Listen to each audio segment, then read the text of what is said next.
The world qualifiers are over and the semi-final grids are set, and we have a new BriSCA Formula 2 British champion.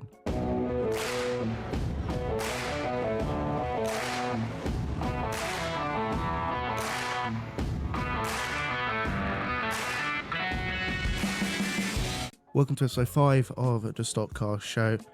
This might be a bit of a short one, I'll tell you why at the end, but over the weekend we had Ipswich and Great Yarmouth, the final world qualifiers of the year. It was a battle between Tom Harris and Frankie Wayman. In the previous week's video I said they were 5 points apart. Apparently that was wrong. Apparently Stuxnet didn't have the points fully correct, which is a bit of a shame when I'm trying to report stuff, but that's fine. So they were actually 11 points apart going into the weekend, and Tom Harris had his new tarmac car at Ipswich making its debut. Didn't start too well for DNF in the heat. Heat 1 was won by Tyrone Evans in 381. Heat 2 was won by Joshua Spies in 452. The meeting final was won by Frank Wayman Jr., putting him ahead in the world qualifying points. Antwater O'Neill's got second and Callum Thornton third. And the Grand National was won by number 8, Catherine Harris. The biggest talking point was probably between Matt Newson and Charlie Sauder, maybe making a new battle in stock car racing. Charlie Sauder giving it to Matt in Heat 2 and Matt Newson repaying the favour in the Grand National.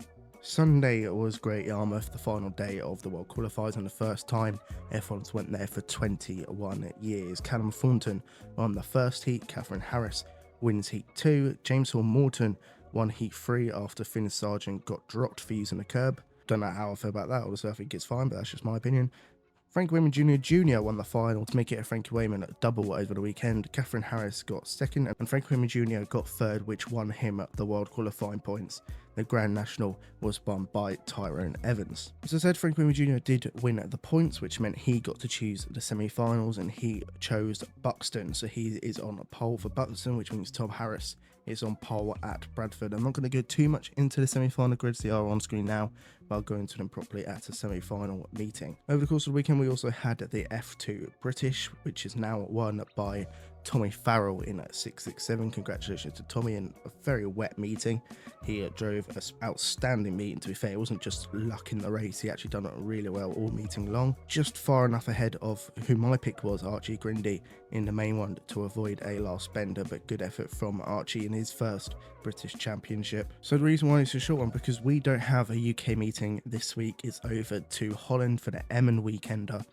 I'm not too sure if any UK are going.